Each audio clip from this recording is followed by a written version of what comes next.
Welcome to my video. This is Rikki Cloos, and this is episode 1 of Anxious to Secure. I'm excited for my future self to look back on this video and say, I'm glad you started, Rikki, because I'm incredibly nervous right now, but I know that you guys are here listening because either you watch my content, read my content on Instagram over at Anxious Hearts Guide. Maybe you're a podcast listener. I have a podcast with Jimmy Knowles called Rikki and Jimmy on Relationships. But this is a solo project here. So thank you for being here. I've got my tea. Let me introduce you to me. Maybe you've been following the content for a while, but you don't know who I am.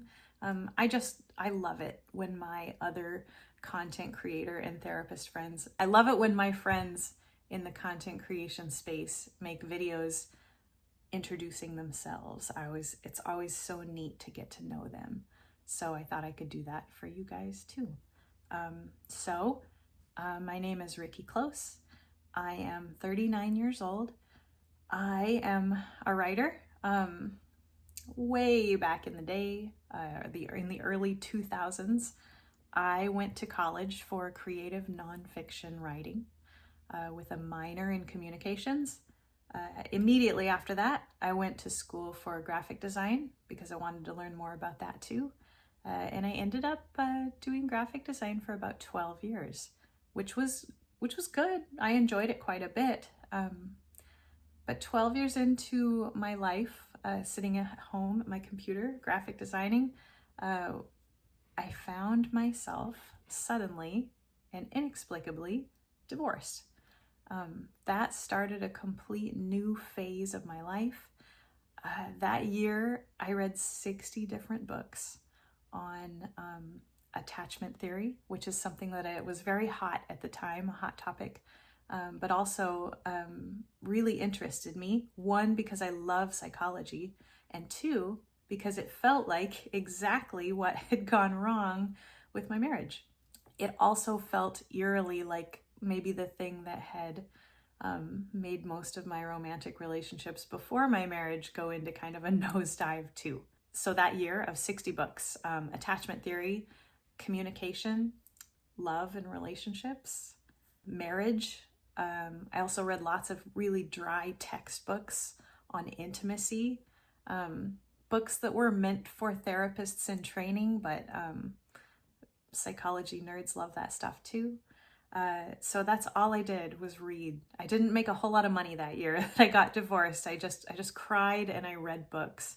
But the year after that, I decided to start making some content. I wanted to share what I was learning with the world because one, I noticed that it was actually helping me, not necessarily in romantic relationships, but in my friendships and family relationships. And two, because I just happened to have a great blend of skills for sharing what I wanted to share with the world. I had my writing degree, my communications minor, and a graphic design degree. So I had the skills to make fun little Instagram graphics that kind of summed up the cool things that I was learning about attachment. I feel like I've missed some stuff. So let's rewind a little bit.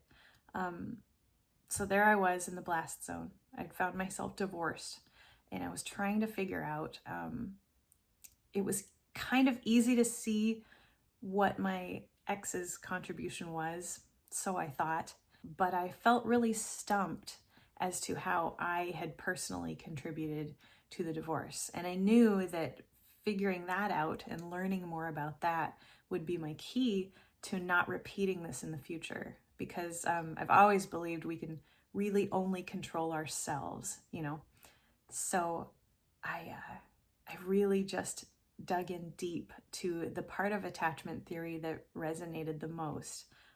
Hopefully, if you're here, you know a little bit about attachment theory, but if you don't, let me see if I can sum it up succinctly, because this video isn't meant to be a crash course on attachment theory. So a very popular and well-accepted theory in psychology is that the way that we learn about relationships as infants from our caregivers is kind of something that carries over into our adult life. You've got about 50% of the population who experienced pretty consistent caregiving from their parents or caregivers as babies. The world feels very safe and soothing to them. When they cry, they get a bottle, they get comforted. Those are the secure attachers. The world seems safe, intimacy seems comfortable, and they don't have a whole lot of trouble with things like that. Now, that's not to say that they're walking around with perfect marriages and relationships. Other stuff can go wrong too. But intimacy itself is not scary for them. It's not something that they run from, and it's not something that they cling to. That brings us to the other half. Maybe around 50 or 55% of the world, apparently, are insecure attachers. It's divided almost right down the middle, with the folks who run away from relationships when they start to feel too close and intimate, and then with folks who cling to relationships as if it's a life raft. You can tell by the name of this channel. I call myself the Anxious Heart's Guide. I was an anxious attacher, that section of folks who would cling to relationships for their dear life. That was me. But I've started this video, these series of videos, because I'm not like that anymore. All the reading that I've done, all the very hard work that I've done on my perspective and the tools that I have for dealing with intimacy and communicating with other people and connecting with the people who are important to me, I don't have those clingy tendencies that were actually pushing people away anymore. And I set out as a writer, when I noticed that stuff working for me, I set out to help people who were struggling with that too. I love to read. It was a joy reading those 60 books that launched me into my new career. But I know that not everybody loves that. Not everybody wants to sit down and comb through libraries and spend countless hours with their nose in a book trying to figure this stuff out. So my goal was to kind of translate and share the stuff that I found the most effective. Where was I going with that, you guys? Okay. And again, this is my first video, so I'm very nervous, probably gonna stumble over my words a bit, but apparently authenticity is what people like here on YouTube, so maybe that's not a bad thing. That first year, what were some of the biggest blocks to intimacy and healthy relationships for me? I would say probably my lack of faith in myself. Anxious attachers tend to have a pretty striking lack of self-trust. We kind of outsource our safety to other people. Like, we hope that other people will soothe us and reassure us. We don't really have a very high capacity to do that for ourselves. When I worked on that life raft feeling that other people were the only means of calming me down and soothing me, that started to go away. That was a huge one. Doing a lot of little things to boost my independence helped a lot. I was not a very independent person before. The phrase learned helplessness comes to mind. I really would internalize my experiences of failure with other people or trying new things, even something as simple as fixing something in my house. You know, if it didn't go well, I used that as proof that I was bad at things and shouldn't try. I've worked on that a lot too, and fostering that sense of independence has really been a massive part of becoming more secure in romantic relationships. That's another thing that made that life raft feeling go away, like kind of like I was my own life raft in a way. And then if I had to round it out with, I love threes. You'll notice that as you listen. I mean, in my writing and in my videos, I do everything in threes. The next biggest thing that helped me become more secure, strangely enough, was understanding more about avoidant attachment. That's a take that you won't hear often online, but learning about how the other side of the coin, the runners, how they viewed intimacy, what was really going on inside them when they would run away from it. That's the kind of thing that really gave me a huge amount of empathy and compassion for them, which helped soothe away all of the anger and hurt that I had stored up over the years. I was very angry at the folks who had run away from me trying to love them. And not only was I very angry, but I also internalized their running as proof that I was not lovable myself. So everything that I've done to learn more about avoidant attachment has made it so that I don't feel so unlovable myself, which is wonderful. Also, I don't feel that rage, that anger that you'll see online with the avoidant attachment content or folks who are commenting on those posts. They're so mad, and I understand that anger. I was that angry for a long time until I looked closer at that attachment style. I came to learn that those folks are really, truly at their core just as fearful of all this love and intimacy stuff as the clingers are. Except, it's just that our safety and trust is in two different places, For the clingy folks, myself included, my safety and comfort was in having someone else close. And for the avoidant folks, their safety and comfort is in pushing the threats away and being able to stand all alone with the only person that they trust, which is heartbreaking at its core, The more you understand about them, the harder it is to hate them, which is probably true of just about any group that you don't know that much about, So that's probably a pretty good summary. So let's get to my life now. I'm a writer. I still try to write daily on this topic. I'm always creating new content over at Anxious Hearts Guide over on Instagram, sometimes TikTok, monthly podcasts on attachment and relationships. I love to read. I love to cook. We have a dog who's pretty great. I spend most of my time walking her. I live in Alaska, so no matter what time of year it is that I'm filming this, I'm usually in sweaters. It's so cold up here. It's beautiful, but it's cold. I absolutely love to swim in the ocean. Can't do that here, so that also means that I love to travel, because that's the only time I get to swim and snorkel. That's my favorite thing in the whole world. I sure would love to live somewhere where I could snorkel all the time. That would be amazing.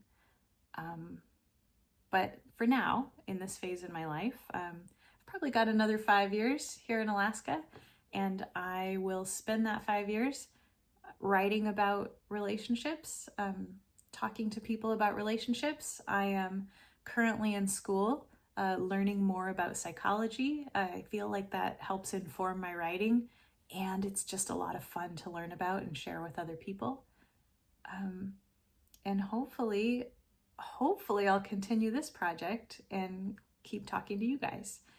I really wish that this was the kind of thing where I could see your comments and questions pop up as I talk. That's what I'm used to. For the last 5 years, I've been a short form content creator, it's called, making minute or less videos, usually with pretty instant feedback. YouTube's not really the same way. It's kind of, you sit, you talk for an hour about something that's important to you, you share, and then I guess the comments slowly trickle in, but maybe I'll learn to love it. Maybe this will be my new favorite way to make content. I'm really, really looking forward to engaging with all of you here on the YouTube channel. I think this is much smaller than my Instagram, which is currently a little over 600,000 followers. The YouTube page is quite small right now, so I think that'll be a great opportunity to engage a little bit more personally. Every comment that you guys make on a video like this, I will absolutely see and reply to probably pretty quickly. The thing that brings me the most joy, I think, is to be able to connect with people about their anxious attachment and to be able to give them something from my experiences in the past that make them feel like, yes, I can handle this, or no, I'm not alone. Other people have gone through this and made their way out. One of the coolest things about attachment that I definitely didn't learn right when I first discovered it was that this is not a permanent state of being. The way that we think about intimate relationships from an attachment perspective, although it is fairly set in our mind, you know, it's a tough thing. You can't just unthink it just based on one little piece of information that you get. It's fairly set, but with the right tools and practice and a change in mindset, maybe also a great support system of family and friends or a therapist that you're working with, there is just so much that you can do to change the way that you show up in romantic relationships. Before I get the angry folks who are telling me, well, why is it my responsibility to do all the changing? I've found, and this is going to be a big highlight of these videos, I think, that the more that I changed and found myself becoming more secure and comfortable, the more my partner was able to open up and come close, which was the number one thing that scared him the most about love and relationships. Shortly after I got divorced, I started dating, which was a terrible idea in retrospect, but you couldn't have told me that back then. I was pretty desperate and excited to find love. And somehow I stumbled on Chris, who I think I'm going to see if he'll be in some of these videos in the future. That would be so much fun. I had recently taken an attachment test online. I scored almost as anxious as you possibly could be. The score box was quadrants, 4 areas. One was secure, one was anxious, one was avoidant, and one is a combination one that I don't like to discuss much on here because it's a lot more complicated. Anyway, I scored in the very bottom corner, almost as anxious as you could possibly be, meaning that I had an incredibly low level of self-trust and an incredibly high level of anxiety in close relationships. Somehow I talked that poor man into taking an attachment test early on in our dating. I thought that would help me figure out if I wanted to keep seeing him. And he took the test and he scored absolutely as avoidant as it was possible. He got a perfect score in avoidance. And I thought, man, I've got my work cut out for me because I'm not ready to stop seeing this guy. I hardly know him and I feel absolutely crazy about him. I'm going to see this through. I'm going to see what this looks like. So it almost felt like kind of a science experiment. I thought I'm just going to ride this till the wheels fall off and see what happens. Thankfully, by then, I recognized that changing or fixing him was not the option. It's not the option that I wanted to go with. It's not a kind option. I felt pretty good about the idea that I was just gonna keep working on me and see what happened. Thankfully, working on myself, it made me less jealous. I was less controlling. I was a lot more regulated and calm when tough topics would come up. I started opening up and talking to him about the things that I needed and the things that weren't working for me, not in an attacking or demanding way, just in a conversational way, in a respectful, open way, like, hey, this is me. These are the thoughts that I've been having that I need you to know if you want to be in a romantic relationship with me. And it was just wild how effective that was, compared to the way that I used to do it. I would store up all the things that were bothering me for a month and then just rain rants and terror and demands down onto whoever had the unfortunate luck of being my significant other. I hate to think about that now, but I would wonder why they didn't ever want to come close. I would demand that they change. I would have giant lists of all the ways that they were failing me, and then I would wonder why they didn't want to be around me. I know now that no one would want to come close to someone like that, but and I don't want to shame my old self, because that's the only tool I had at the time. It was not a very good one. In fact, it caused more harm than good, but it's all I had. So thankfully, I'm the type of person who likes to seek out tools. So I sought out the tools that psychology and all my favorite books were offering. I really took to those with enthusiasm, and I was just thrilled with how the results were. This was also a new experience for Chris, my boyfriend at the time. Poor guy, especially jarring to have met me when I was still trying to figure that stuff out and slowly see me transition into this calm, collected, more secure person. It was a good transformation, don't get me wrong, but yeah, a little jarring. But I'll never forget the moment, maybe like a year into us dating, where he came to me and he sat down and he said, "You're different than the girl that I met in the best way, and I want in. I want whatever you're doing. I want to know what that is so that I can do some of that for myself." Well, I can't even express how elated I was when he said that. Immediately, I knew what book I wanted him to read. It was Stan Tatkin's Wired for Love. It's still of that 60 book year, that's in my top 3 easily. And I chose that one specifically for him because Stan Tatkin is an attachment expert who has just mountains of compassion for all the insecure attachers out there.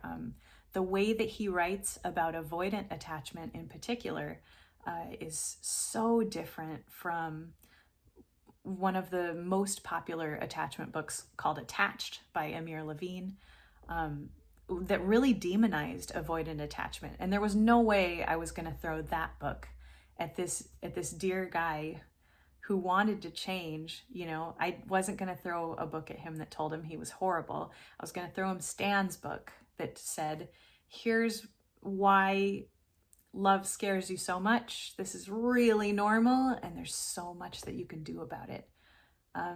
Also, at that time, I was writing a book. My first book, The Anxious Heart's Guide, I was about halfway done with it when Chris and I had been dating about a year, and he came to me asking what was up, how was I so different? And he said, "I want to read your book." He did. He read my book, which admittedly is aimed at the clingers, the anxious attachers. And when he finished it, he said, "This is like a user manual for you. like this book helps me understand why you are the way that you are. The, you know, the the clinginess and the demandingness, that stuff used to scare him so much. But after reading my book and understanding more about me, that stuff didn't scare him at all. It was like a light switch. I stopped triggering him. If I did have any sort of anxious outburst or clingy behavior, instead of feeling triggered and feeling like he needed to run, suddenly, from a place of more understanding, he knew about the fear, and he knew about the things that I was doing to work on that. He became like a teammate in helping me redirect and do better things for myself. A new phrase that we would adopt from time to time would be, "Hey babe, you're doing that thing again." You know, we became kind of like accountability buddies in a way. Having a little bit of insight on exactly what the other person was struggling with, we could recognize it. And so it didn't scare us, and we were able to kindly and respectfully, you know, give each other a little poke, a little tap on the shoulder, like, hey, maybe that's not the way we want to deal with this. Maybe there's a different way. Our fights became so much calmer. And don't think there are any relationships where people don't fight, you guys. That's every relationship has fights, but the fights were calm, much more respectful, so much more empathy.